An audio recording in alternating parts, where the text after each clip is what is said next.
ministros, a semana promete ser movimentada no Supremo Tribunal Federal, que deve analisar processos com repercussão social e econômica. De Brasília, o repórter Pedro Nascimento tem as informações. Ô Pedro, os ministros vão definir, por exemplo, se há vínculo trabalhista de motoristas com os aplicativos, né? Bom dia.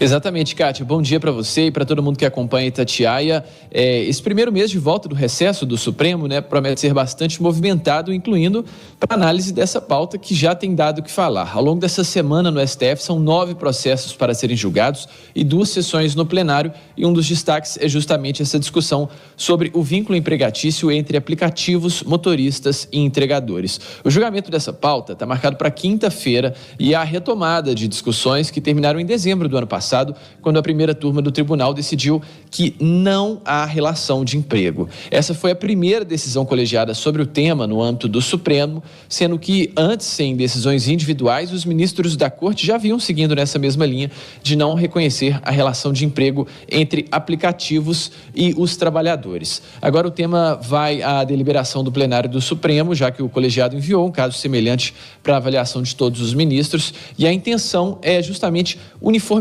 esse entendimento para que ele seja aplicado em instâncias inferiores. A gente sabe que há alguns tribunais, especialmente tribunais do trabalho, que às vezes reconhecem esse vínculo empregatício. Há uma confusão ali jurídica envolvendo esse tema desde que os aplicativos começaram a chegar ao Brasil com mais força, Então, essa decisão promete pôr aí um ponto final nessa discussão. Esse conceito de uberização do trabalho, que está sendo definido como um novo modelo de trabalho, na teoria ele se coloca como mais flexível, O profissional, ele presta serviço conforme a demanda e também pode fazer o seu próprio horário, mas o que a gente acompanha, são profissionais que trabalham aí por mais de 12 horas, têm pouquíssimos ou nenhum, benefício, algo que é garantido aos trabalhadores de carteira assinada.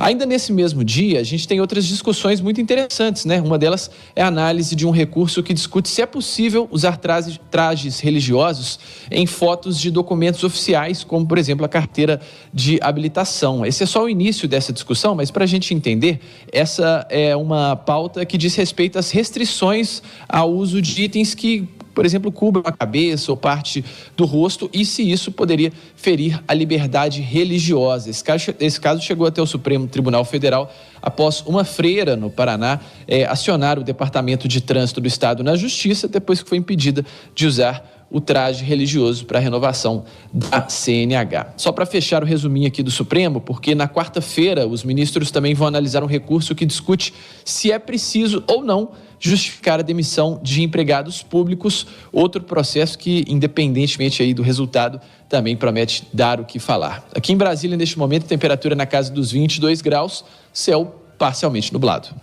Obrigado, Pedro Nascimento. E do Supremo Tribunal Federal, nós vamos para outro ponto da Praça dos Três Poderes em Brasília. Congresso Nacional retoma hoje as atividades após o recesso parlamentar. Na pauta, há 20 medidas provisórias, entre elas a que aumenta impostos na folha de pagamento de empresas de 17 setores da economia. O tema é alvo de impasse entre o governo e o legislativo. O Congresso Nacional retomará os trabalhos hoje à tarde com 20 medidas provisórias pendentes de votação. Entre elas, a que prevê o fim gradual da desoneração da folha de pagamentos para empresas de 17 setores da economia. A proposta, chamada de MP da Reoneração, foi editada no fim do ano passado pelo presidente Luiz Inácio Lula da Silva. O texto é alvo de resistência de parlamentares da oposição ao governo e também de alguns integrantes da base. A sessão que marca o início das atividades no Congresso Nacional está agendada para as 3 horas da tarde no plenário da Câmara dos Deputados. Os chefes dos 3 poderes foram convidados, mas o presidente Lula deve ser representado na sessão pelo ministro da Casa Civil, Rui Costa, que levará a mensagem do Poder Executivo. O presidente do Congresso Nacional, senador Rodrigo Pacheco, do PSD de Minas Gerais, deve se reunir com líderes partidários esta semana para definir o futuro da MP da Reoneração.